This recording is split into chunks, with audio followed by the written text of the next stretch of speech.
News that's been breaking over the last couple of days, and we've covered it here. The fact that Harry Kane has told Spurs that he wants to leave in the summer. Manchester City, very much, it seems, the club at the moment that are leading the pack to sign the England international. As promised, Jurgen Klinsmann with us. Jurgen, this is something we've discussed a lot in the past, isn't it? You've said, look, if he wants to win trophies, he's going to have to leave Spurs, and he's finally listened to you.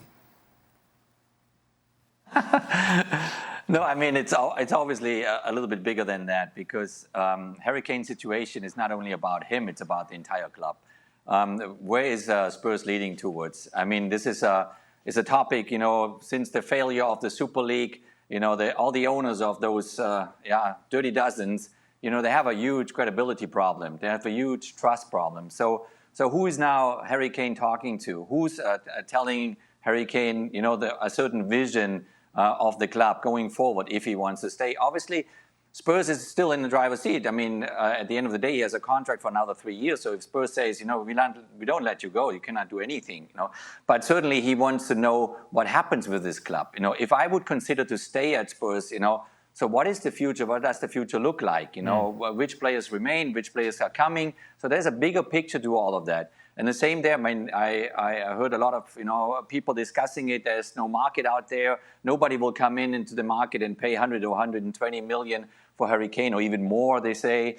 I think there's a huge market actually out there, because especially for all the clubs that failed with the Super League project, they got to fix certain things. They lost the trust of their fans. They lost the trust of their coaching staffs. They lost the trust of their players with what they did, because they did it all behind the back of these people. So I think, you know, in a certain way, a lot of the owners, they will go out there and try to calm down the fans, you know, by buying specific, you know, big names. So I think there will be a lot of movement actually this summer because of the failure of the Super League. Now, does that help Harry Kane? I don't know. I mean, he definitely will listen to any kind of offers coming in, if it's whoever it is, if it comes out of the Premier League, or if it's Paris or whoever. But he has to ask himself again, you know, I mean, I'm going to be 28 this summer, and I want to win some trophies, some major trophies, and not the European Conference League that is maybe established now. and that's where Spurs is sitting in 7th place. So he needs to have those discussions with the club. I'm sure he has, but with who? With who does it discuss? Because there's no coach right now. So if he wants to stay in England, for example, and that's not a given, because there'll be suitors, I'm sure, from other parts of Europe. But to go back to Jurgen's point, if you're looking at appeasing the fans, there's no... Well, one of the main culprits of the Super League was the Glazers and Manchester United. Sure. Now, we've already, for those that have followed it, I'm sure you have, you've seen the protests outside and inside Old Trafford a couple of weeks ago that got a little bit heated and nasty at times, I believe. I didn't see too much of it, but I read about it.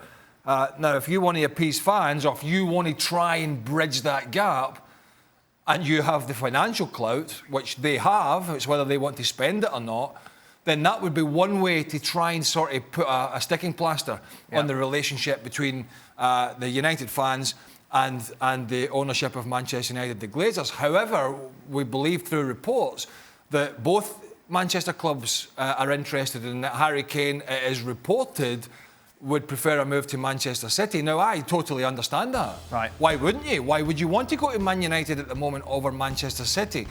Because there's one club you don't know what they're going to be challenging for in Man United. Yeah, they finished second this year, but they have got a manager with no track record at the real top level. And you've got Man City, who may or may not win the Champions League at the end of the year, but have been super successful domestically, and that's not going away. Right. He's only going to add to that. Can you imagine?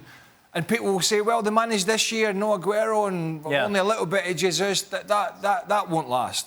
That is good for the short term, but trust me, the old-fashioned striker has not gone out of fashion. And Aguero's leaving. They need to replace that position. And if they were to go and sign him, and if I was given the choice, that's where I would go, to work under that manager, to work with those players. He will get an absolute hatload of goals with the service he would get at the Etihad. Stevie. Dan, I'm sitting here and I'm thinking to myself, he's done a lot of that. If a certain Alex Ferguson was the manager of Manchester United now, about 3.5 hour drive from Manchester to Harry's house. Alex Ferguson would have been sat outside his house as soon as he heard any chance that Harry Kane wanted to leave. That's what would have happened under Fergie. He would have been sitting outside his house. He'd have been upstairs at the Glazers telling them to go and get this guy. That's what would have happened if Fergie had been in charge. Is that not the story about Dimitar Berbatov when he was leaving Tottenham? He got on the flight, and when he arrived in Manchester, he was going to sign with Manchester City. And by the time he got to the terminal, he was going to Old Trafford to sign for Manchester United. There, yeah. Because Fergie and David Gill were like... The same with Roy Keane. Hey, yeah. Roy Keane had already agreed with Kenny Dalglish to sign for Blackburn Rovers. Correct. And then Fergie got in his car, see you later, and all of a sudden, there's a call to Kenny saying, sorry, but I'm going to sign for Manchester United. Thanks so much for watching ESPN on YouTube. And for more sports highlights and analysis, be sure to download the ESPN app. And for premium content and live streaming, subscribe to ESPN Plus.